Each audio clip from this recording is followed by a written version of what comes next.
තුවාල කරලා හිල් වෙච්ච කලයට වතුර පුරවල වැඩක් නෑ. ඒක පිරීලා ඉවරයි. මට සමා වෙන්න. ඔයාට සමාව ගන්න ඕනේ ප්‍රනීති ගැන නැත්නම් ඔයාගේ හිතේ ඉන්න නීරා ගැනද? කියන්න මට.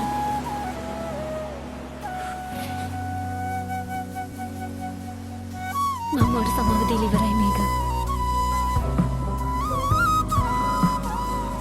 කාලයත් එක්ක ඔය තුවාල සුව වේ.